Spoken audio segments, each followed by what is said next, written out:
ਸਤਿਨਾਮ ਵਾਹਿਗੁਰੂ ਸਾਹਿਬ ਜੀ। ਇੱਕ ਓੰਕਾਰ ਸਤਿਨਾਮ ਕਰਤਾ ਪੁਰਖ ਨਿਰਭਉ ਨਿਰਵੈਰ ਅਕਾਲ ਮੂਰਤ ਅਜੂਨੀ ਸੈਭੰ ਗੁਰ ਪ੍ਰਸਾਦ ਤਲੰਗ ਮਹਲਾ ਪਹਿਲਾ। ਘਰ ਪਹਿਲਾ। ਯਕ ਅਰਜ਼ ਗੁਫਤਮ ਪੇਸ਼ ਤੋ ਦਰ ਗੋਸ਼ ਕੁਨ ਕਰਤਾਰ ਹੱਕਾ ਕਬੀਰ ਕਰੀਮ ਤੂੰ ਬੇਅਬ ਪਰਵਦਗਾਰ ਦੁਨੀਆ ਮੁਕਾਮੇ ਫਾਨੀ ਤਹਕੀਕ ਦਿਲਦਾਨੀ ਮਮ ਸਰ ਮੂਏ ਅਜ਼ਰਾਇਲ ਗਿਰਫਤਹ ਦਿਲ ਹੇਚ ਨਾ ਜਾਨੀ ਰਹਾਉ ਜ਼ਨ ਪਿਸਰ ਪਦਰ ਬਿਰਾਦਰਾਂ ਕਸ ਨੇਸ ਦਸਤੰਗੀਰ ਆਖਿਰ ਵਿਅਕਤਮ ਕਛ ਨਾ ਦਰਦ ਚੂੰ ਸ਼ਬਦ ਤਕਬੀਰ ਸ਼ਬ ਰੋਤ ਗਸ਼ਤਮ ਦਰ ਹਵਾ ਕਰ ਦੇ ਬਦੀ ਖਿਆਲ ਗਾਹੇ ਨਾਨਕੀ ਕਾਰ ਕਰਤਮ ਮਮ ਈਚ ਨੀ ਅਹਵਾਲ ਬਦਬਖਤ ਹਮ ਚੋ ਬਖੀਲ ਗਾਫਿਲ ਬੇਨਜ਼ਰ ਬੇਬਾਕ ਨਾਨਕ ਬਗੋਯਦ ਯੰਤੁਰਾ ਤੇਰੇ ਚਾਕਰਾਂ ਪਾਖਾਕ ਨਾਨਕ ਬਗੋਯਦ ਜਨਤੁਰਾ ਤੇਰੇ ਚਾਕਰਾਂ ਪਾਖਾਕ।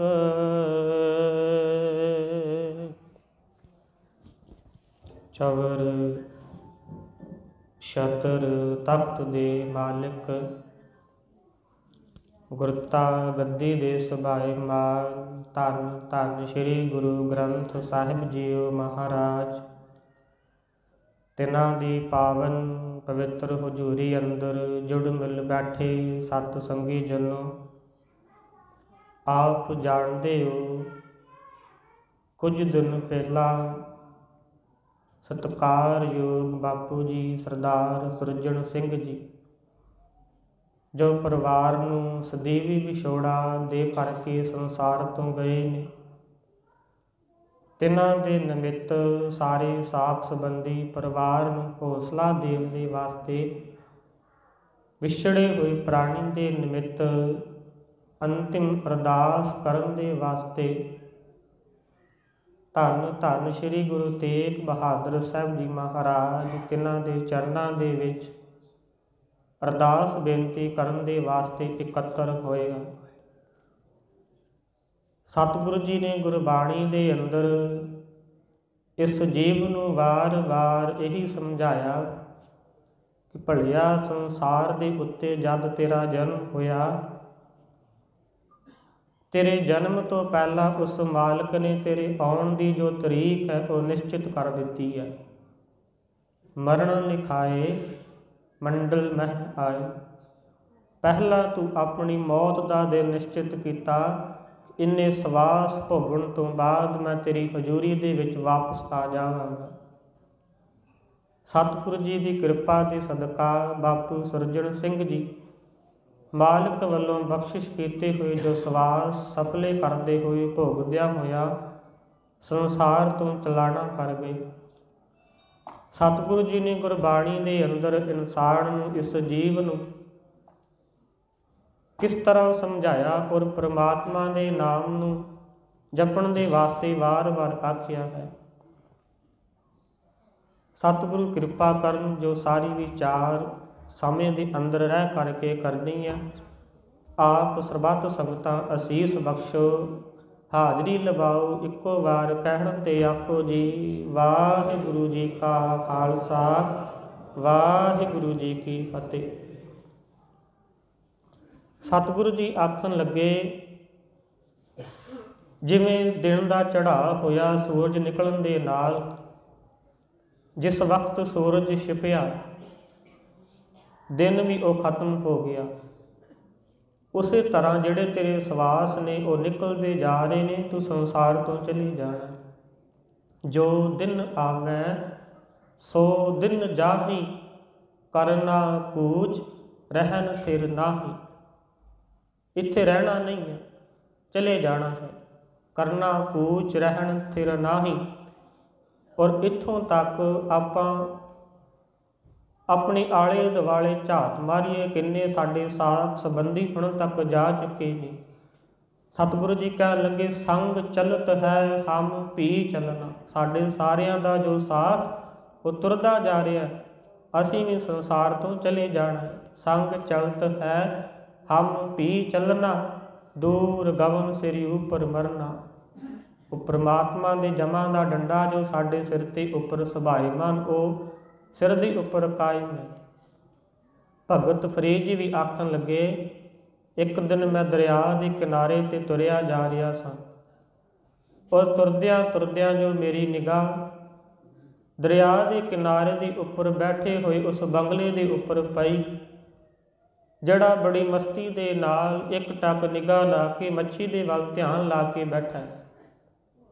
ਉਹ ਮੱਛੀ ਖਾਣ ਦੇ ਵਾਸਤੇ ਇੰਨਾ ਧਿਆਨ ਲਾ ਲਿਆ ਕਿ ਉਸ ਬਗਲੇ ਨੂੰ ਇਹ ਨਾ ਪਤਾ ਲੱਗਾ ਕਿ ਮੇਰੇ ਸਿਰ ਦੇ ਉੱਪਰ ਵੀ ਮੌਤ ਆ ਗਈ ਹੈ, ਮੇਰੇ ਸਿਰ ਦੇ ਉੱਪਰ ਬਾਜ਼ ਆ ਗਿਆ, ਜਿਸ ਨੇ ਮੈਨੂੰ ਵੀ ਖਾ ਲੈਣਾ। ਇਹ ਹਾਲਤ ਸਾਡੀ ਹੈ। ਅਸੀਂ ਸੰਸਾਰ ਦੇ ਉੱਪਰ ਆਏ ਹਾਂ, ਇਹਨਾਂ ਪਦਾਰਥਾਂ ਦੇ ਨਾਲ ਮੋਹ ਇੰਨਾ ਲੱਗ ਗਿਆ ਕਿ ਪਰਮਾਤਮਾ ਦਾ ਜਿਹੜਾ ਨਾਮ ਹੈ ਉਹ ਭੁੱਲ ਗਿਆ। ਭਗਤ ਫਰੀਦ ਜੀ ਵੀ ਆਖਣ ਲੱਗੇ, ਕਹਿਣ ਲੱਗੇ, ਫਰੀਦਾ ਦਰਿਆਵੈ ਕੰਨੈ ਬਗਲਾ, ਬੈਠਾ ਕੇਲ ਕਰੇ, ਕੇਲ ਕਰਿੰਦੇ ਹੰਝ ਨੋ, ਅਚਿੰਤੇ ਬਾਝ ਪਏ। ਦਰਿਆ ਦੇ ਕਿਨਾਰੇ ਤੇ ਬਗਲਾ ਬੈਠਾ ਹੈ, ਕੇਲਾਂ ਕਰਦਾ, ਕਲੋਲਾਂ ਕਰ ਰਿਹਾ। ਕੇਲ ਕਰੇਂਦੇ ਹੰਝ ਨੋ, ਅਚਿੰਤੇ ਬਾਝ ਪਏ। ਸਤਿਗੁਰੂ ਜੀ ਕਹਿਣ ਲੱਗੇ, ਭਗਤ ਜੀ ਕਹਿਣ ਲੱਗੇ, ਬਾਝ ਪਏ ਤਿਸ ਰੱਬ ਦੇ, ਕੇਲਾਂ ਵਿਸਰੀਆਂ, ਜੋ ਮਨ ਚਿਤ ਨਾ ਚੇਤੇ ਸਨ, ਸੋ ਗਾਨੀ ਰੱਬ ਕੀਆਂ। ਜਦੋਂ ਪਰਮਾਤਮਾ ਦੇ ਜਮ ਦੇ ਰੂਪ ਜਿਹੜੇ ਬਾਝ, ਜਮਾ ਰੂਪੀ ਬਾਝ ਆਣ ਪਏ ਨਾ, ਫਿਰ ਸਾਰੀਆਂ ਕੇਲਾਂ ਜੋ ਅਸੀਂ ਸੰਸਾਰ ਤੇ ਕਰ ਰਹੇ ਹਾਂ ਭੁੱਲ ਜਾਣੀਆਂ ਨੇ।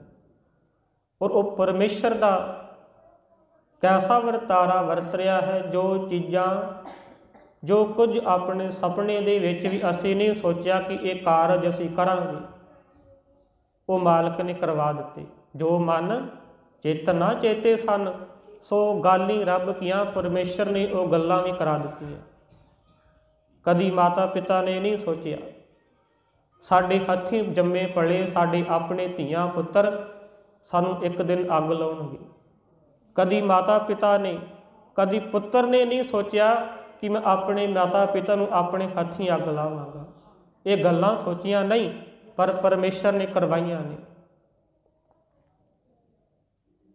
ਸਤਿਗੁਰੂ ਜੀ ਕਹਿਣ ਲੱਗੇ, ਇਸ ਸੰਸਾਰ ਦੇ ਉੱਪਰ ਆਏ ਹਾਂ, ਸਾਡੇ ਆਉਣ ਦਾ ਇੱਕ ਮਕਸਦ ਹੈ। ਪਰ ਇੱਥੇ ਆਪਾਂ ਆਏ ਹਾਂ ਕੇਵਲ ਤੇ ਕੇਵਲ ਪ੍ਰਾਹੁਣਿਆਂ ਦੀ ਰਿਆਈ, ਜਿਹੜਾ ਸਾਡਾ ਅਸਲੀ ਘਰ ਹੈ ਉੱਥੇ ਵਾਪਸ ਜਾਣਾ ਹੈ। ਅਸੀਂ ਆਪਣੇ ਆਪ ਨੂੰ ਮਨੁੱਖ ਆਖਦੇ ਹਾਂ, ਇਨਸਾਨ ਆਖਦੇ ਹਾਂ। ਭਗਤ ਜੀ ਕਬੀਰ ਜੀ ਆਖਣ ਲੱਗੇ, ਭਗਤ ਕਬੀਰ ਸਾਹਿਬ ਕਹਿਣ ਲੱਗੇ ਨਹੀਂ, ਅਸੀਂ ਇਨਸਾਨ ਆਪਣੇ ਆਪ ਨੂੰ ਆਖਦੇ ਜ਼ਰੂਰ ਹਾਂ, ਪਰ ਅਸਲ 'ਚ ਜੋ ਸਾਡਾ ਵਜੂਦ ਹੈ ਉਹ ਮਿੱਟੀ ਦੀ ਢੇਰੀ, ਇੱਕ ਮਿੱਟੀ ਦੇ ਪੁਤਲੇ ਦੀ ਨਿਆਈ ਹੈ। ਭਗਤ ਜੀ ਕਹਿਣ ਲੱਗੇ, ਕਬੀਰ ਮਾਟੀ ਕੇ ਹਮ ਪੁੱਤਰੇ, ਮਿੱਟੀ ਦੇ ਅਸੀਂ ਪੁਤਲੇ ਹਾਂ। ਮਾਨਸ ਰਾਖਿਓ ਨਾਮ, ਆਪਣਾ ਨਾਮ ਮਾਨਸ ਮਨੁੱਖ ਰੱਖਿਆ, ਪਰ ਸਾਡੀ ਅਸਲ ਦੇ ਵਿੱਚ ਹੋਂਦ ਕਿਹੜੀ ਹੈ? 4 ਦਿਵਸ ਕੇ ਪਾਹੁਨੇ, ਵੱਡ ਵੱਡ ਰੁੰਦੈ ਠਾਉ। ਅਸੀਂ ਜਗ੍ਹਾ ਮੱਲ ਮੱਲ ਕੇ ਬਹਿੰਦੇ ਹਾਂ, ਭਾਈ ਨਹੀਂ ਇਹ ਜਗ੍ਹਾ ਮੇਰੀ ਹੈ। ਲੜਾਈ ਝਗੜਾ ਕਰਦੇ ਹਾਂ, ਇੰਨੇ ਲਾਲਚ ਦੇ ਅਧੀਨ ਆ, ਪਰ ਹੈ ਅਸੀਂ 4 ਦਿਨਾਂ ਦੇ ਪ੍ਰਾਹੁਣੇ ਹਾਂ। ਸਾਰਿਆਂ ਨੇ ਜਾਣਾ ਸੰਸਾਰ ਦੇ ਉੱਪਰੋਂ, ਪਰ ਜੋ ਸਾਡਾ ਮਨੁੱਖਾ ਜੀਵਨ ਹੈ ਇਹ ਸਫਲਾ ਕਰਕੇ ਜਾਣਾ, ਅਜਾਈ ਨਾ ਚਲਾ ਜਾਵੇ। ਦਮ ਦਮ ਸਦਾ ਸੰਭਾਲਦਾ, ਦਮ ਨਾ ਬਿਰਥਾ ਜਾਈ। ਇੱਕ ਦਮ, ਇੱਕ ਸਵਾਸ ਵੀ ਜਿਹੜਾ ਉਹ ਵਿਅਰਥ ਨਾ ਕਿਤੇ ਚਲਾ ਜਾਵੇ। ਸਦਾ ਵਾਸਤੇ ਉਸ ਪਰਮਾਤਮਾ ਦੇ ਨਾਮ ਦੇ ਵਿੱਚ ਜੋ ਸਾਡੀ ਬਿਰਤੀ ਹੈ ਉਹ ਜੁੜੀ ਰਵੇ। ਇਨਸਾਨ ਸੋਚਦਾ ਮੈਂ ਜਾਣਾ ਨਹੀਂ, ਆਪਣੇ ਸਕੇ ਸੰਬੰਧੀਆਂ ਵੱਲ ਵੇਖ ਕੇ ਮਨ 'ਚ ਕਦੀ ਖਿਆਲ ਨਹੀਂ ਆਇਆ ਕਿ ਜਿਸ ਜਗ੍ਹਾ ਇਹ ਨੇ, ਕੱਲ੍ਹ ਨੂੰ ਮੈਂ ਵੀ ਇਸ ਸੰਸਾਰ ਤੋਂ ਚਲੇ ਜਾਣਾ, ਮੈਂ ਵੀ ਇਸ ਜਗ੍ਹਾ 'ਤੇ ਆਉਣਾ। ਔਰ ਹਾਲਤ ਅਜਿਹੀ ਜਿਹੀ ਹੈ, ਜਦੋਂ ਆਪਾਂ ਗੁਰਬਾਣੀ ਪੜ੍ਹੀਏ, ਸਤਿਗੁਰ ਨੇ ਬੜੀ ਕਿਰਪਾ ਕੀਤੀ ਹੈ ਗੁਰਬਾਣੀ ਦੇ ਅੰਦਰ। ਸਵਾਲ ਜਵਾਬ ਮਾਲਕ ਨੇ ਪਰਮੇਸ਼ਰ ਦੇ ਨਾਲ ਕੀਤੇ ਨੇ। ਗੱਲਾਂ ਬਾਤਾਂ ਕਰਦਿਆਂ ਹੋਇਆਂ ਸਤਿਗੁਰਾਂ ਨੇ ਸਾਨੂੰ ਸਮਝਾਇਆ। ਉਸੇ ਤਰ੍ਹਾਂ ਜਦੋਂ ਮਾਰੂ ਰਾਗ ਨੂੰ ਪੜ੍ਹੀਏ ਨਾ, ਉਸ ਵਿੱਚ ਵੀ ਸਤਿਗੁਰੂ ਜੀ ਨੇ ਕਿਰਪਾ ਕੀਤੀ, ਸਵਾਲ ਜਵਾਬ ਕੀਤੇ। ਪਰ ਉਹ ਸਵਾਲ ਜਵਾਬ ਹੈ ਕਿਹੜੇ? ਉਹ ਸਵਾਲ ਨੇ ਜੋ ਸਾਡੇ ਅੰਦਰ ਪਰਮਾਤਮਾ ਦੀ ਜੋਤ, ਉਸ ਮਾਲਕ ਦੀ ਜੋਤ ਅੰਸ਼ ਹੈ, ਜਿਹਨੂੰ ਆਪਾਂ ਆਤਮਾ ਕਹਿ ਲਈਏ, ਉਸ ਆਤਮਾ ਦੇ। ਔਰ ਇਹ ਜੋ ਮਿੱਟੀ ਦੀ ਢੇਰੀ ਹੈ, ਇਸ ਸਰੀਰ ਦੇ ਆਪਸ ਦੇ ਵਿੱਚ ਕੁਝ ਸਵਾਲ ਜਵਾਬ ਨੇ। ਜਿਹੜਾ ਸਰੀਰ ਹੈ ਅੰਦਰ ਦੀ ਜੋਤ ਨੂੰ ਆਖਦਾ ਪਿਆ ਕਿ ਮੈਂ ਤੇਰੇ ਨਾਲ ਸਦੀਵੀ ਰਹਿਣਾ, ਮੈਨੂੰ ਵਚਨ ਦੇ, ਮੇਰੇ ਨਾਲ ਵਾਅਦਾ ਕਰ, ਮੈਨੂੰ ਛੱਡ ਕੇ ਕਦੇ ਵੀ ਤੂੰ ਜਾਵੇਂਗਾ ਨਹੀਂ, ਤੇਰੇ ਤੋਂ ਬਿਨਾਂ ਮੇਰਾ ਕੋਈ ਵਜੂਦ ਨਹੀਂ। ਜਿਹੜਾ ਸਰੀਰ ਹੈ, ਸਰੀਰ ਨੂੰ ਸਤਿਗੁਰਾਂ ਨੇ ਆਖਿਆ ਹੈ ਧਨ। ਜਿਹੜਾ ਅੰਦਰ ਦਾ ਆਤਮਾ ਹੈ ਤਿਸ ਦਾ ਸਤਿਗੁਰੂ ਨੇ ਕਿਹਾ ਹੈ ਪ੍ਰਿਯ। ਧਨ ਕਹੈ ਤੂੰ ਵਸ ਮੈਂ ਨਾਲੇ, ਪ੍ਰਿਯ ਸੁਖ ਵਾਸੀ ਬਾਲ ਗੋਪਾਲੇ, ਤੁਝੈ ਬਿਨਾ ਹਉ ਕਿਤ ਹੀ ਨਾ ਲੇਖੈ, ਵਚਨ ਦੇ ਛੋੜ ਨਾ ਜਾਸਾ ਹੈ। ਮੇਰੇ ਨਾਲ ਵਾਅਦਾ ਕਰ, ਮੈਨੂੰ ਕਦੀ ਵੀ ਛੱਡ ਕੇ ਨਹੀਂ ਜਾਵੇਂਗਾ। ਫਿਰ ਅੰਦਰੋਂ ਆਤਮਾ ਨੇ ਜਵਾਬ ਦਿੱਤਾ, ਕਹਿਣ ਲੱਗੇ ਧਨ ਕਹੈ ਹਉ ਹੁਕਮੀ ਬੰਦਾ, ਉਹ ਭਾਰੋ ਠਾਕੁਰ ਜਿਸ ਕਾਰ ਨਾ ਛੰਦਾ, ਜਿਚਰ ਰਾਖੈ ਤਿਚਰ ਤੁਮ ਸੰਗ ਰਹਿਣਾ, ਜਾਂ ਸੱਦੇ ਤਾਂ ਊਠ ਸਦਾਸਾ ਹੈ। ਕਹਿਣ ਲੱਗੇ ਮੈਂ ਉਸ ਪਰਮਾਤਮਾ ਦੇ ਹੁਕਮ ਦਾ ਬੱਧਾ ਹੋਇਆ ਹਾਂ। ਉਹ ਪਰਮੇਸ਼ਰ ਦੇ ਅੱਗੇ ਚੱਲਦੀ ਨਹੀਂ, ਉਹ ਬੜਾ ਡਾਢਾ ਹੈ। ਉਹ ਭਾਰੋ ਠਾਕੁਰ ਜਿਸ ਕਾਰ ਨਾ ਛੰਦਾ। ਹਾਂ, ਜਿੰਨਾ ਚੱਕਰ ਉਸ ਪਰਮੇਸ਼ਰ ਨੇ ਮੈਨੂੰ ਮਨਜ਼ੂਰੀ ਦਿੱਤੀ ਹੈ ਤੇਰੇ ਕੋਲ ਰਹਿਣ ਦੀ, ਤੇਰੇ ਨਾਲ ਮੈਂ ਸਦੀਵ ਰਵਾਂਗਾ। ਪਰ ਜਦੋਂ ਉਸ ਮਾਲਕ ਨੇ ਸੱਦਾ ਘੱਲਿਆ, ਮੈਨੂੰ ਸੰਸਾਰ ਤੋਂ ਜਾਣਾ ਪੈਣਾ, ਮੈਂ ਰੁਕ ਨਹੀਂ ਸਕਦਾ। ਜਦੋਂ ਇਹ ਗੱਲਾਂ ਆਤਮਾ ਨੇ ਸਰੀਰ ਨੂੰ ਕਹੀਆਂ, ਇਸ ਚੰਚਲ ਨੇ, ਇਸ ਮਨੁੱਖ ਸਰੀਰ ਨੇ ਇਹਨੂੰ ਸੱਚ ਨਾ ਜਾਣਿਆ, ਮਜ਼ਾਕ ਸਮਝ ਲਿਆ। ਸਤਿਗੁਰੂ ਜੀ ਕਹਿਣ ਲੱਗੇ ਜੋ ਪ੍ਰਿਯ ਬਚਨ ਕਹੈ ਧਨ ਸਾਚੇ। ਜਦੋਂ ਇਹ ਸੱਚੀ ਬਚਨ ਧਨ ਨੂੰ, ਸਰੀਰ ਨੂੰ ਆਖੇ ਨਾ, ਇਸ ਧਨ ਨੇ, ਸਰੀਰ ਨੇ ਕੀ ਕੀਤਾ? ਧਨ ਕਛੂ ਨਾ ਸਮਝੇ ਚੰਚਲ ਕਾਚੇ, ਬਾਹੁਰ ਬਾਹੁਰ ਪਿਰ ਹੀ ਸੰਗ ਮੰਗੈ, ਉਹ ਬਾਤ ਜਾਣੈ ਕਰ ਹਾਸਾ ਹੀ। ਇਸ ਗੱਲ ਨੂੰ ਮਜ਼ਾਕ ਦੇ ਵਿੱਚ ਲੈ ਗਿਆ ਕਿ ਨਹੀਂ ਤੂੰ ਝੂਠ ਬੋਲਦਾ, ਕਦੀ ਛੱਡ ਕੇ ਨਹੀਂ ਜਾਵੇਂਗਾ। ਫਿਰ ਉਹ ਅਖੀਰਲਾ ਦਿਨ ਆਇਆ, ਮਾਲਕ ਦਾ ਵਰਤਾਰਾ ਜੋ ਸਮਾਂ ਚੱਲਦਾ ਹੈ ਉਹ ਭਾਣਾ ਵਾਪਰਿਆ। ਆਈ ਆਗਿਆ ਪਿਰੋਂ ਬੁਲਾਇਆ, ਨਾ ਧਨ ਪੁੱਛੀ ਨਾ ਮਤਾ ਪਕਾਇਆ। ਜਦੋਂ ਪਰਮੇਸ਼ਰ ਦੀ ਆਗਿਆ ਹੋਈ ਸੰਸਾਰ ਤੋਂ ਜਾਣਾ ਪਿਆ। ਆਈ ਆਗਿਆ ਪਿਰੋਂ ਬੁਲਾਇਆ, ਜਦੋਂ ਪਿਰ ਨੂੰ ਆਤਮਾ ਨੂੰ ਸੱਦ ਲਿਆ ਪਰਮੇਸ਼ਰ ਨੇ, ਫਿਰ ਸਰੀਰ ਦੇ ਨਾਲ ਕੋਈ ਸਲਾਹ ਮਸ਼ਵਰਾ ਨਹੀਂ ਕੀਤਾ। ਜਿਹੜਾ ਸਰੀਰ ਸਾਰਾ ਦਿਨ ਹਰ ਰੋਜ਼ ਤਰਲੇ ਪਾਉਂਦਾ ਸੀ ਕਦੀ ਛੱਡ ਕੇ ਨਾ ਜਾਵੀਂ, ਅੱਜ ਉਸ ਸਰੀਰ ਦੇ ਨਾਲ ਇੱਕ ਸਲਾਹ ਮਸ਼ਵਰਾ ਨਹੀਂ ਕੀਤਾ ਭਾਈ ਕਿ ਮੈਂ ਇੰਨੇ ਸਮੇਂ ਨੂੰ ਤੈਨੂੰ ਛੱਡ ਕੇ ਚਲੇ ਜਾਣਾ। ਆਈ ਆਗਿਆ ਪਿਰੋਂ ਬੁਲਾਇਆ, ਨਾ ਧਨ ਪੁੱਛੀ ਨਾ ਮਤਾ ਪਕਾਇਆ। ਔਰ ਇਹ ਜੋ ਸਰੀਰ ਦਾ ਠੀਕਰਾ ਹੈ, ਭਾਂਡਾ ਹੈ, ਇਹਨੂੰ ਭੰਨ ਕੇ ਉਹ ਜਿਹੜਾ ਆਤਮਾ ਹੈ ਸਰੀਰ ਨੂੰ ਛੱਡ ਕੇ ਚਲਾ ਗਿਆ। ਇਹ ਹਾਲਤ ਇਸ ਇਨਸਾਨ ਦੀ ਹੈ। ਸਤਿਗੁਰੂ ਜੀ ਸਮਝਾ ਰਹੇ ਨੇ ਭਾਈ ਉਸ ਪਰਮੇਸ਼ਰ ਦਾ ਜਦੋਂ ਹੁਕਮ ਹੋਇਆ ਤੈਨੂੰ ਜਾਣਾ ਪੈ ਜਾਣਾ ਹੈ। ਇਸ ਵਾਸਤੇ ਤੇਰਾ ਜਿਹੜਾ ਆਉਣਾ ਹੈ ਉਹ ਪਰਮੇਸ਼ਰ ਨੂੰ ਯਾਦ ਕਰਨ ਦੇ ਵਾਸਤੇ ਹੈ। ਰੋਜ਼ਾਨਾ ਸੋਧਰ ਦੇ ਅੰਦਰ ਆਪਾਂ ਸਾਂਝ ਪਾਉਂਦੇ ਹਾਂ, ਭਈ ਪ੍ਰਾਪਤ ਮਾਨੁਖ ਦੇ ਹੋਰੀਆ। ਇਹ ਮਨੁੱਖਾਂ ਦੇ ਹੀ ਮਿਲੀ ਹੈ, ਇਹ ਵਾਰੀ ਹੈ। ਇੱਕ ਵਾਰ ਵਾਰੀ ਖੁੰਝ ਜਾਵੇ ਫਿਰ ਅਖੀਰ ਤੋਂ ਸ਼ੁਰੂ ਕਰਨੀ ਪਵੇਗੀ।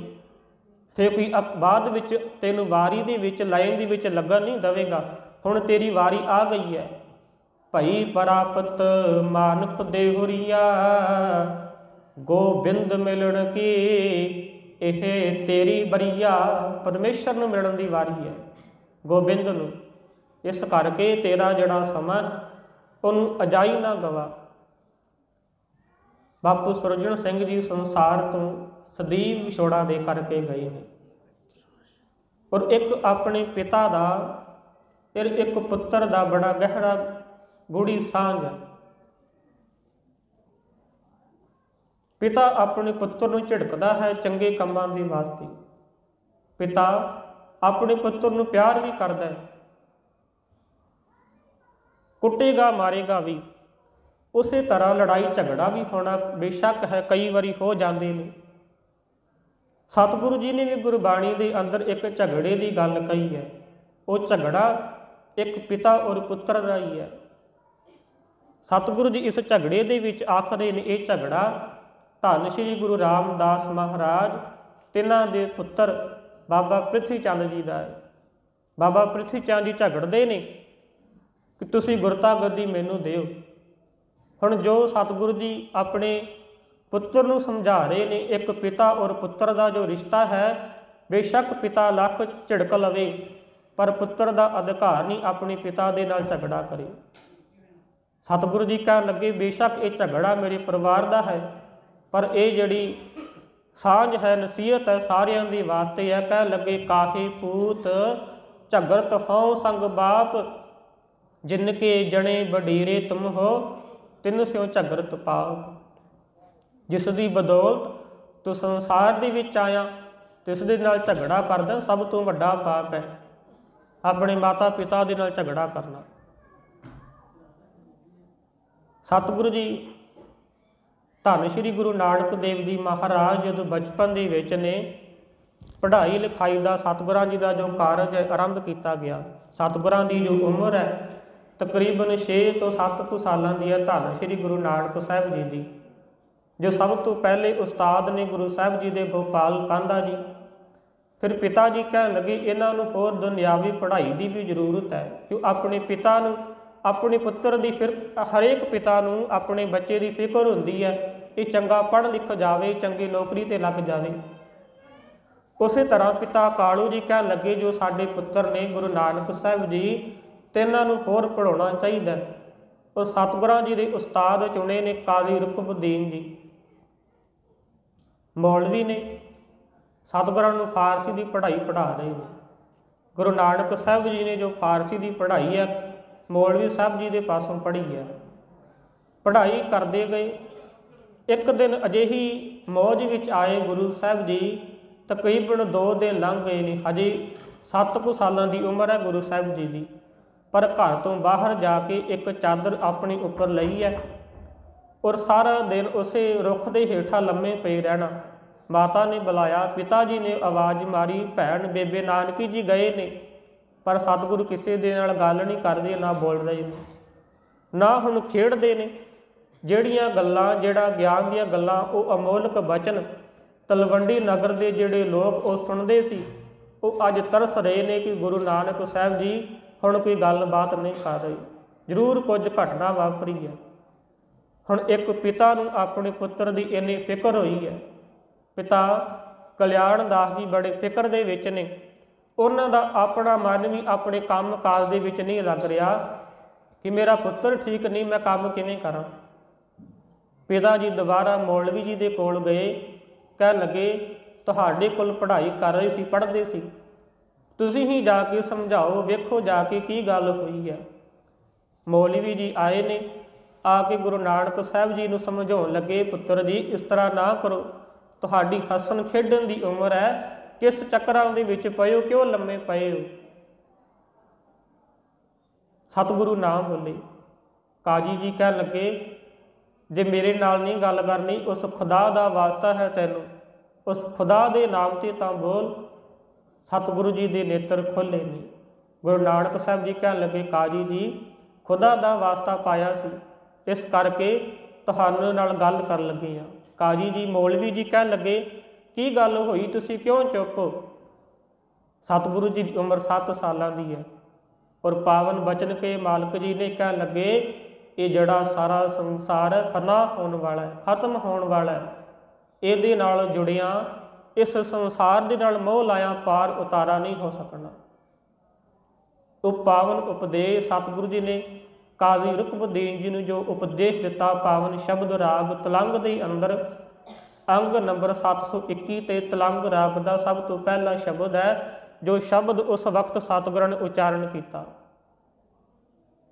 ਸ਼ਬਦ ਦਾ ਜੋ ਰਹਾਉ ਦਾ ਬੰਦ ਹੈ, ਜੋ ਮੇਨ ਭਾਵ ਸਤਿਗੁਰੂ ਜੀ ਕਹਿਣ ਲੱਗੇ, ਸਭ ਤੋਂ ਪਹਿਲਾਂ ਜੋ ਬੰਦ ਉਚਾਰਨ ਕੀਤਾ ਰਹਾਉ ਦਾ, ਸਤਿਗੁਰੂ ਬੋਲੇ ਨੇ ਆਪਣੀ ਰਸਨਾ ਤੋਂ, ਦੁਨੀਆ ਮੁਕਾਮੇ ਫਾਨੀ ਤਹਕੀਕ ਦਿਲ ਦਾਨੀ। ਕਾਜੀ ਜੀ ਦੁਨੀਆ ਫਾਨੀ ਹੈ, ਫਨਾ ਹੋਣ ਵਾਲੀ ਹੈ, ਤਹਕੀਕ ਦਿਲ ਦਾਨੀ, ਇਸ ਦੁਨੀਆ ਦੇ ਨਾਲ ਸੰਸਾਰ ਦੇ ਨਾਲ ਮੈਂ ਮੋਹ ਹੈ ਉਹ ਕਿਉਂ ਲਾਵਾਂ, ਇਹਨੇ ਤੇ ਖਤਮ ਹੋ ਜਾਣਾ। ਤਹਕੀਕ ਦਿਲ ਦਾਨੀ।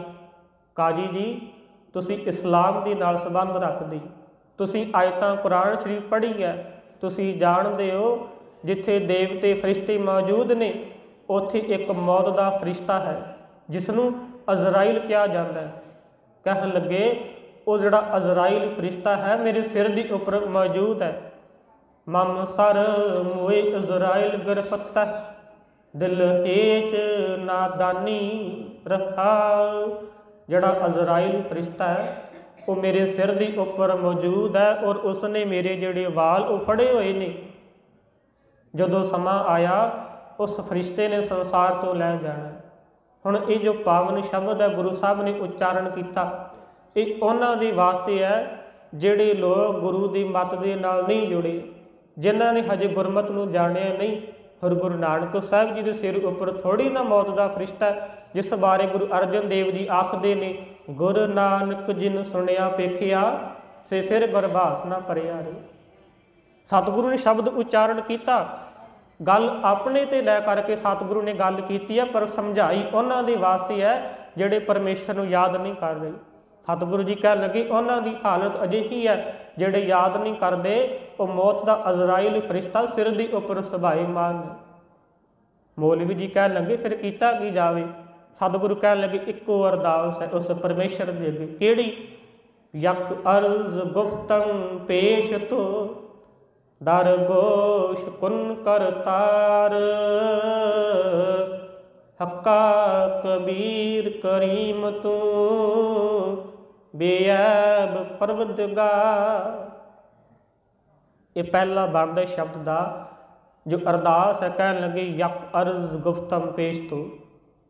ਜਿਹੜੇ ਮੌਲਵੀ ਜੀ ਨੇ ਉਹ ਫਾਰਸੀ ਪੜ੍ਹੇ ਹੋਏ ਨੇ, ਸਤਿਗੁਰੂ ਜੀ ਨੇ ਕਿਰਪਾ ਕੀਤੀ ਹੈ ਉਸੇ ਭਾਸ਼ਾ ਦੇ ਵਿੱਚ ਫਾਰਸੀ ਵਿੱਚ ਇਹ ਸ਼ਬਦ ਉਚਾਰਨ ਕੀਤਾ। ਕਹਿ ਰਹੇ ਨੇ ਯਕ ਦਾ ਭਾਵ ਹੈ ਇੱਕ, ਅਰਜ਼ ਅਰਜ਼ੋਈ ਅਰਦਾਸ, ਯਕ ਅਰਜ਼ ਗੁਫਤਮ ਪੇਸ਼ ਤੋਂ ਅਰਦਾਸ ਉਸ ਪਰਮਾਤਮਾ ਦੇ ਅੱਗੇ ਹੈ। ਸਤਿਗੁਰੂ ਕਹਿਣ ਲੱਗੇ ਪਰਮੇਸ਼ਰ ਜੀਓ ਇੱਕ ਅਰਦਾਸ ਤੁਹਾਡੇ ਚਰਨਾਂ ਦੇ ਨਾਲ ਹੈ।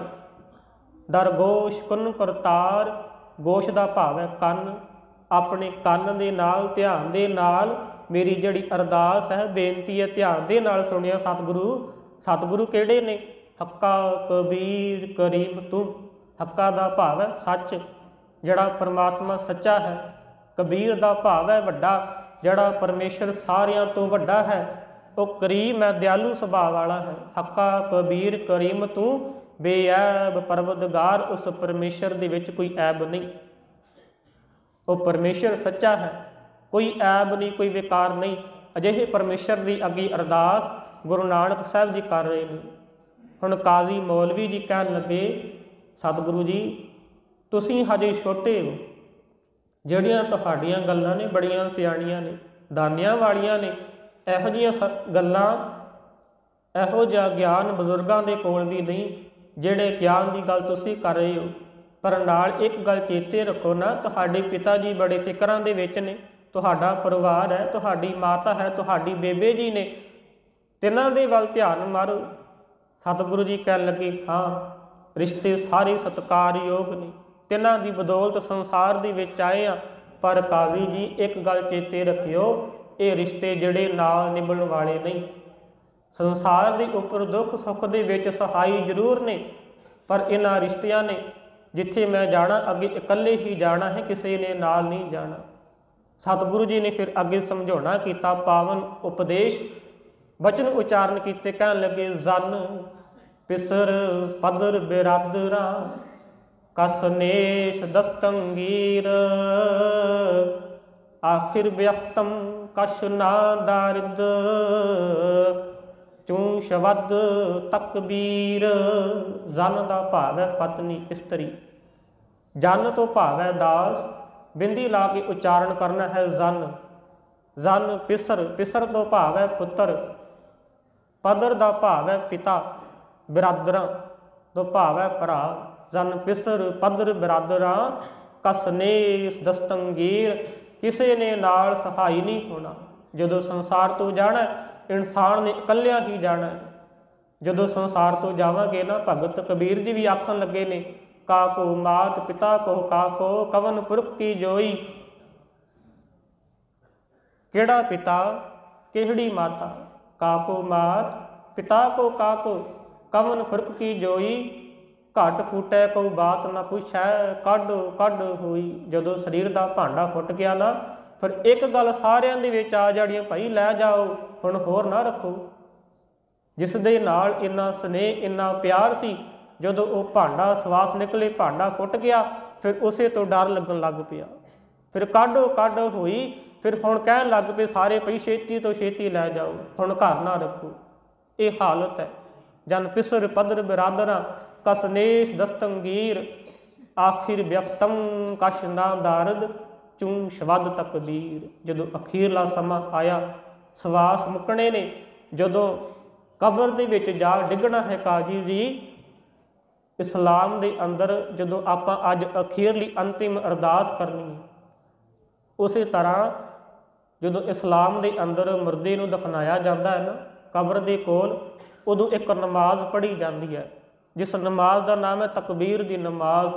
ਸਤਿਗੁਰੂ ਜੀ ਆਖਣ ਲੱਗੇ, ਜਦੋਂ ਅਖੀਰਲਾ ਸਮਾਂ ਆਇਆ ਉਦੋਂ ਨਮਾਜ਼ ਪੜ੍ਹੀ ਜਾਣੀ ਹੈ। ਬੇਸ਼ੱਕ ਜਿੰਨਾ ਮਰਜ਼ੀ ਕੋਈ ਜ਼ੋਰ ਲਾ ਲਵੇ, ਫਿਰ ਵੀ ਰੱਖ ਨਹੀਂ ਸਕਦਾ। ਚੂੰ ਸ਼ਬਦ ਤਕਬੀਰ। ਫਿਰ ਕਿਸੇ ਕੋਈ ਵੀ ਸਮਾਂ ਜਿੰਨੇ ਮਰਜ਼ੀ ਆਪਾਂ ਯਤਨ ਕਰ ਲਈਏ, ਕੁਝ ਵੀ ਕੰਮ ਨਹੀਂ ਆਵੇਗਾ, ਸਭ ਵਿਅਰਥ ਹੋ ਜਾਣੇ ਨੇ। ਕਿਉਂ? ਸਮਾਂ ਸਤਿਗੁਰਾਂ ਨੇ ਅਜਿਹਾ ਬਣਾਇਆ, ਸਮਾਂ ਬਲਵਾਨ ਸਮਰੱਥ ਹੈ, ਸਾਰਿਆਂ ਨੂੰ ਜਾਣਾ ਪੈਣਾ। ਕਾਜੀ ਜੀ ਨੇ ਹੱਥ ਜੋੜੇ, ਮੌਲਵੀ ਜੀ ਨੇ ਕਹਿਣ ਲੱਗੇ, ਸਤਿਗੁਰੂ ਕਿਰਪਾ ਕਰੋ, ਮੇਰੇ 'ਤੇ ਵੀ ਕਿਰਪਾ ਕਰੋ, ਮੇਰਾ ਜਨਮ ਵੀ ਇਸ ਤਰ੍ਹਾਂ ਦਾ ਵਿਕਾਰੀ ਹੈ। ਸਤਿਗੁਰੂ ਜੀ ਕਹਿਣ ਲੱਗੇ, ਜਿਹੜੇ ਇਨਸਾਨ ਪਰਮਾਤਮਾ ਨੂੰ ਯਾਦ ਨਹੀਂ ਕਰਦੇ, ਜਿਹੜੇ ਆਪਣੇ ਮਨੁੱਖਾ ਜਨਮ ਦੀ ਇਹ ਵਾਰੀ ਹੈ ਅਜਾਈਂ ਲੰਘਾ ਰਹੇ ਨੇ, ਜਿਹੜੇ ਪਰਮੇਸ਼ਰ ਨੂੰ ਯਾਦ ਨਹੀਂ ਕਰ ਰਹੇ, ਉਹਨਾਂ ਦੀ ਹਾਲਤ ਪਤਾ ਕੀ ਹੈ? ਮੌਲਵੀ ਜੀ ਕਹਿਣ ਲੱਗੇ, ਸਤਿਗੁਰੂ ਜੀ ਦੱਸੋ।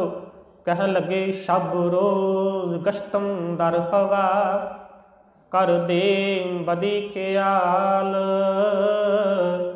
ਗਾਹੇ ਨਾਨਕੀ ਕਾਰ ਕਰਦਮ, ਮਮ ਈ ਚਿੰਨੀ ਅਹਵਾਲ। ਇਹ ਹਾਲਤ ਹੈ। ਸ਼ਬ ਰੋਜ਼ ਗਸ਼ਤਮ ਦਰ ਹਵਾ। ਸ਼ਬ ਤੋਂ ਭਾਵ ਹੈ ਰਾਤ, ਰੋਜ਼ ਭਾਵ ਦਿਨ, ਗਸ਼ਤਮ ਫਿਰ ਰਹੇ ਹਾਂ। ਹਰ ਰੋਜ਼ ਦਿਨ ਰਾਤ ਅਸੀਂ ਗਸ਼ਤ ਕਰ ਰਹੇ ਹਾਂ। ਕਿਸ ਦੇ ਵਿੱਚ? ਦਰ ਹਵਾ। ਹਵਾ ਤੋਂ ਭਾਵ ਹੈ ਲਾਲਚ।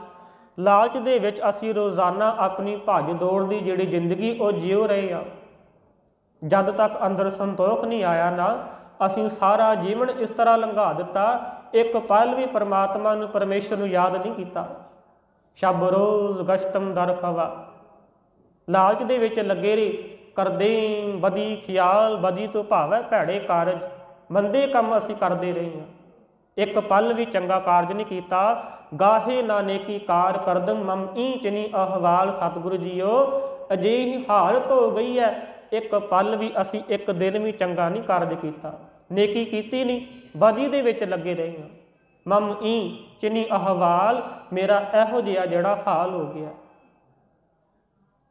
ਕਾਜ਼ੀ ਰਕਬਉਦੀਨ ਜੀ ਨੇ ਹੱਥ ਜੋੜੇ, ਸਤਿਗੁਰੂ ਭੁੱਲ ਹੋਈ ਹੈ, ਪਹਿਚਾਨਣ 'ਚ ਦੇਰੀ ਹੋ ਗਈ, ਕਿਰਪਾ ਕਰੋ ਤਰੁੱਠੋ। ਸਤਿਗੁਰੂ ਜੀ ਨੇ ਅਰਦਾਸ ਬੇਨਤੀ ਕੀਤੀ। ਹੁਣ ਅਰਦਾਸ ਕਰਨੀ ਕਿਹੋ ਜਿਹੀ ਹੈ? ਕਹਿਣ ਲੱਗੇ, ਪਰਮੇਸ਼ਰ ਦੇ ਅੱਗੇ ਯਾਦ ਅਰਦਾਸ ਅਰਜ਼ੋਈ ਕਰਨੀ ਹੈ, ਆਪਣੇ ਅੰਦਰ ਹੀ ਝਾਤੀ ਮਾਰਨੀ ਹੈ। ਅਸੀਂ ਆਪਣੇ ਅੰਦਰ ਝਾਤੀ ਮਾਰਾਂਗੇ ਨਾ, ਸਾਨੂੰ ਸਾਡੇ ਤੋਂ ਭੈੜਾ ਦੁਨੀਆ ਦੇ ਅੰਦਰ ਕੋਈ ਦੂਜਾ ਲੱਗੇਗਾ ਨਹੀਂ। ਸਾਡੇ ਆਪਣੇ ਆਪ ਤੋਂ ਡਰਾਉਣਾ ਸੰਸਾਰ ਦੇ ਅੰਦਰ ਕੋਈ ਦੂਜਾ ਨਹੀਂ। ਸਤਿਗੁਰੂ ਜੀ ਕਹਿਣ ਲੱਗੇ, ਬਦਬਖਤ ਹਮ ਚੋ ਬਖੀਲ ਗਾਫਿਲ ਬੇਨਜ਼ਰ ਬੇਬਾਕ। ਸਾਡੇ ਜਿਹੜੇ ਨਸੀਬ ਮੰਦੇ ਨੇ, ਅਸੀਂ ਕਰਦੇ ਕੀ ਹਾਂ? ਸਤਿਗੁਰੂ ਭੈੜੇ ਨਸੀਬ ਨੇ, ਮੈਂ ਨਿੰਦਕ ਹਾਂ, ਮੇਰੀ ਜਿਹੜੀ ਮੱਤ ਹੈ ਉਹ ਚੰਗੀ ਨਹੀਂ। ਬਦਬਖਤ ਹਮ ਚੋ ਬਖੀਲ ਗਾਫਿਲ, ਸਦਾ ਦਿਨ ਰਾਤ ਚੁਗਲੀ ਨਿੰਦਿਆ ਦੇ ਵਿੱਚ ਮੈਂ ਲੱਗਾ ਰਿਹਾ। ਬੇਨਜ਼ਰ ਬੇਬਾਕ, ਮੇਰੀ ਨਜ਼ਰ ਵੀ ਚੰਗੀ ਨਹੀਂ, ਬੇਬਾਕ, ਮੈਨੂੰ ਕਿਸੇ ਦਾ ਡਰ ਨਹੀਂ। ਦੇਖੋ ਸਤਿਗੁਰੂ ਜੀ ਕਹਿ ਰਹੇ ਨੇ, ਇਨਸਾਨ ਨੂੰ ਡਰਨਾ ਨਹੀਂ ਹੈ, ਜ਼ੁਲਮ ਦਾ ਟਾਕਰਾ ਵੀ ਕਰਨਾ, ਅੰਦਰ ਹੌਸਲਾ ਦਲੇਰੀ ਹੋਣੀ ਜ਼ਰੂਰੀ ਹੈ, ਪਰ ਅੰਦਰ ਡਰ ਹੋਣਾ ਜ਼ਰੂਰੀ ਹੈ। ਡਰ ਕਿਸ ਦਾ? ਉਸ ਸੱਚੇ ਪਰਵਰਦਿਗਾਰ ਦਾ, ਉਸ ਪਰਮੇਸ਼ਰ ਦਾ। ਜੇ ਡਰ ਅੰਦਰ ਹੋਵੇਗਾ, ਇਨਸਾਨ ਮਾੜਾ ਕਰਮ ਕਰਨ ਲੱਗਾ 100 ਵਾਰ ਸੋਚੇਗਾ, ਪਰਮੇਸ਼ਰ ਮੈਨੂੰ ਦੇਖ ਰਿਹਾ। ਜਿਨ੍ਹਾਂ ਦੇ ਅੰਦਰ, ਮਨਾਂ ਦੇ ਅੰਦਰ ਡਰ ਨਹੀਂ, ਅੱਜ ਡਰ ਹੀ ਖਤਮ ਹੋਇਆ ਨਾ। ਧੰਨ ਸ਼੍ਰੀ ਗੁਰੂ ਗ੍ਰੰਥ ਸਾਹਿਬ ਜੀ ਮਹਾਰਾਜ ਜੀ ਦੇ ਜਿਹੜੇ ਸਰੂਪ ਅਗਨ ਭੇਟ ਹੋ ਰਹੇ ਨੇ, ਬੇਅਦਬੀ ਹੋ ਰਹੀ ਹੈ, ਸਤਿਗੁਰਾਂ ਦਾ ਡਰ ਹਿਰਦੇ ਦੇ ਵਿੱਚ ਨਹੀਂ, ਡਰ ਨਹੀਂ ਰਿਹਾ ਅੰਦਰ। ਡਰ ਹੋਣਾ ਜ਼ਰੂਰੀ ਹੈ, ਪਰ ਕੇਵਲ ਤੇ ਕੇਵਲ ਉਸ ਪਰਮੇਸ਼ਰ ਦਾ ਡਰ ਹੋਣਾ ਜ਼ਰੂਰੀ ਹੈ। ਸਤਿਗੁਰੂ ਜੀ ਕਹਿ ਲੱਗੇ, ਬੇਨਜ਼ਰ ਬੇਬਾਕ ਹਾਲਤ ਇਸ ਤਰ੍ਹਾਂ ਦੀ ਹੋਈ ਹੈ, ਉਸ ਪਰਮੇਸ਼ਰ ਦਾ ਵੀ ਡਰ ਅੰਦਰ ਹਿਰਦੇ ਦੇ ਵਿੱਚ ਨਹੀਂ ਰਿਹਾ। ਨਾਨਕ ਬਗੋਇਦ ਜੰਤੁਰਾਂ ਤੇਰੇ ਚੱਕ ਰਾਮ ਪਾ ਖਾਕ। ਸਤਿਗੁਰੂ ਜੀ ਕਿਰਪਾ ਕਰੋ। ਨਾਨਕ ਦਾਸ ਇੱਕੋ ਹੀ ਅਰਦਾਸ ਬੇਨਤੀ ਕਰਦਾ ਹੈ, ਤੇਰੇ ਚਰਨਾਂ ਦੀ ਜਿਹੜੀ ਧੂੜੀ ਹੈ ਉਹ ਮਿਲ ਜਾਵੇ, ਤੇਰੇ ਚਰਨਾਂ ਦੇ ਨਾਲ ਜੁੜ ਜਾਵਾਂ। ਇਹ ਸਤਿਗੁਰੂ ਜੀ ਨੇ ਅਰਦਾਸ ਕੀਤੀ ਹੈ। ਮੌਲਵੀ ਜੀ ਨੂੰ ਉਪਦੇਸ਼ ਦਿੱਤਾ, ਪਰ ਕੀਤੀ ਅਰਦਾਸ ਸਾਡੇ ਵਾਸਤੇ ਹੈ। ਸਤਿਗੁਰੂ ਜੀ ਗੁਰਬਾਣੀ ਦੇ ਅੰਦਰ ਸਮਝਾਉਂਦੇ ਨੇ, ਸੰਸਾਰ ਦੇ ਉੱਤੇ ਆਏ ਹਾਂ ਕਾਹਦੇ ਵਾਸਤੇ ਆਏ ਹਾਂ? ਪ੍ਰਾਨੀ ਤੂੰ ਆਇਆ ਲਾਹਾ ਲੈਣ, ਲੱਗਾ ਕਿਤ ਕੋ ਫਕੜੇ, ਸਭ ਮੁਕਦੀ ਚੱਲੀ ਰਹਿਣ। ਇਹ ਜਿਹੜੀ ਰਹਿਣ ਹੈ ਮੁੱਕਦੀ ਜਾ ਰਹੀ ਹੈ, ਜ਼ਿੰਦਗੀ ਰੂਪੀ ਰਾਤ ਲੰਘ ਰਹੀ ਹੈ।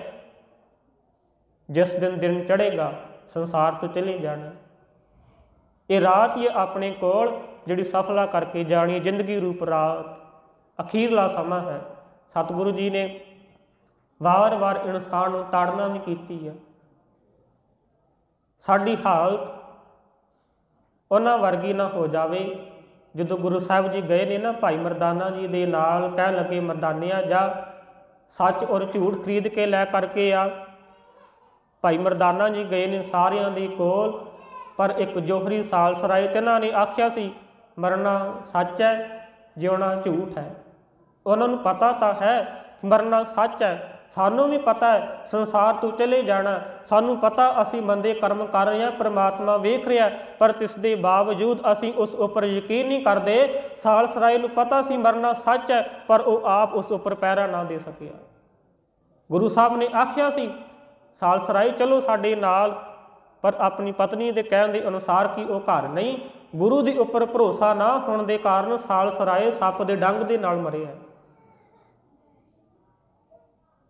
ਸਾਨੂੰ ਪਤਾ ਅਸੀਂ ਜਾਣਾ ਜ਼ਰੂਰ ਹੈ, इस करके परमात्मा की अगे अरदास बेनती भी करनी है, सतगुरु साडा आउणा भी सफला हो जाए। सतगुरु जी ने आखिया जिस अगे अरदास कर लगे ना, उस परमात्मा के अगे भरोसा अकीदा होना बहुत जरूरी है। अज अंतिम अरदास करनी है, अंतिम अरदास करनी है, ये भरोसा विश्वास होना जरूरी है। जिस परमेश्वर के अगे अरदास की है, जिन्हां दे निमित्त अरदास की है, ये अरदास पहुँचेगी जरूर। होर कोई नाल कोई जावे ना ना जावे, केवल ते केवल अरदास उस परमेश्वर का नाम ही जाना है। और परमेश्वर के अगे हाथ जोड़ के अखीर दे विच आही अरदास बेनती करिए, सतगुरु जी लिखै कतै ना छूटीऐ, खिन खिन भूलन हार, बख्शण हार बख्श लै, तो नानक पार उतार। अरदास करिए, जेता समुंद सागर नीर भरिया, ते अवगुण हमारे, दया करो किश मेहर उपावो, डुबदे पत्थर तारे। अरदास सतगुरां दे अगे करनी है। सतगुरु जी कहन लगे अरदास करनी है, पर सिखा चेता रखी, अरदास करी उहदे अगे बिन बोलिया, सब किछ जानदा किस आगे कीचे अरदास। अरदास करनी जरूर है, पर करनी उहदे अगे है जिहड़ा परमेश्वर बिना बोलिया तो सब कुछ अंदर दियां जानन वाला है। मैं होर थाऊं नाही जिस पै करो बेनती, मेरा दुख सुख तुझ ही पास। मेरे को कोई होर था ही नहीं जिस अगे मैं अपनी अरजोई अरदास बेनती कर सका, तेरे तो इलावा मेरा कोई होर टिकाणा नहीं। बापू सुरजन सिंह जी संसार तो चलाना कर गए ने, और जाना असीं सब ने है। ये संसार ये जड़ा जीवन है मिट्टी की ढेरी है। एक कवि ने अपनी रचना के अंदर बड़े सुंदर बोल लिखे ने, उन्हें समुचे जीवन में मिट्टी के अंदर ही परो के रख दिता। तो कवि के बोल ने कहन लगा, मिट्टियों जन्मे मिट्टी खाधी, मिट्टियों बने आकार, मिट्टियों जन्मे मिट्टी खाधी, मिट्टियों बने आकार। एक मिट्टी नाल लाग मिट्टी दा एक दे नाल प्यार, रिश्ते नाते सब मिट्टी दे सब मिट्टी दे यार।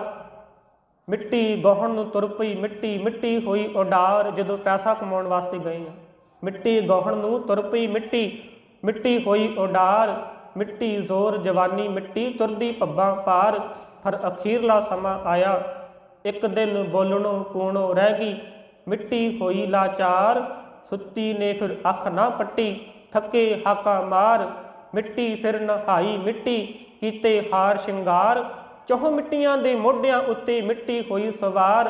डोला मिट्टी लाड़ी मिट्टी, मिट्टी बण को हार। किधरे दब्बी किधरे फुकी, मिट्टी जांदी वार।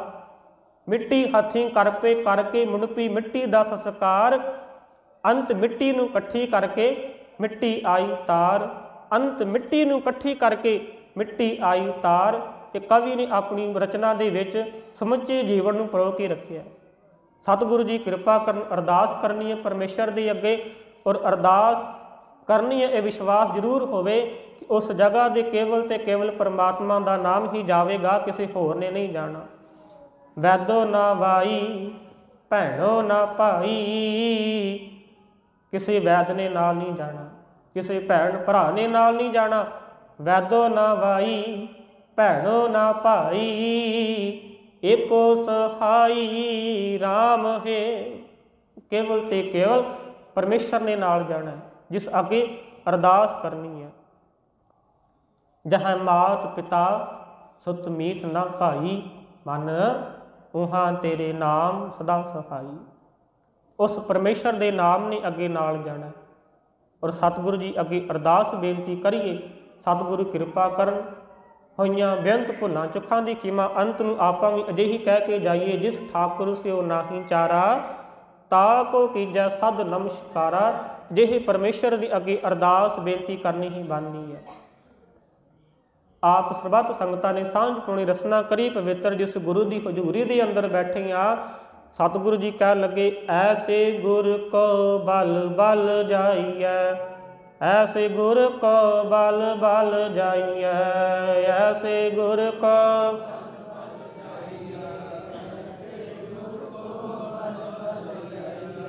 ऐसे गुर को बल बल जाइए, ऐसे गुर को बल बल जाइए।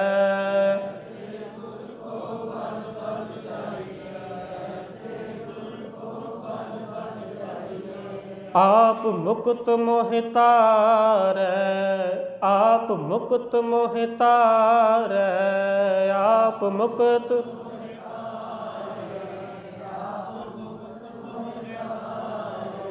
आप मुक्त मोहि तारै, ऐसे गुरु को बल बल जाइए। अजिहे गुरु तो बलिहार जाइए ਜਿਹੜਾ ਗੁਰੂ ਆਪ ਵੀ ਮੁਕਤ ਹੈ, ਆਪਣੇ ਨਾਲ ਜੁੜਿਆ ਹੋਇਆ ਨੂੰ ਮੁਕਤ ਕਰ ਲੈਂਦਾ। ਸਤਿਗੁਰੂ ਜੀ ਕਿਰਪਾ ਕਰਨ।